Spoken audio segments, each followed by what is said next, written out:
First I will go to these windows and create colored boxes on them. As you can see that I have already done that. Let me zoom out.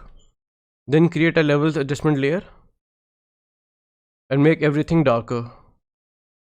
Go to layers again and create a color balance adjustment layer now. Make everything a little blue to get that night effect. Now I will simply group both of these layers, create a mask on them and mask out some of this area to create light on the windows. Now select the polygon lasso tool and create some light over here.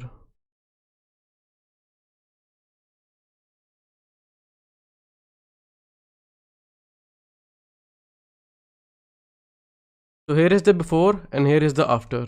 So this is how you can easily convert day to night in Photoshop. I hope you guys like this. Don't forget to like and share.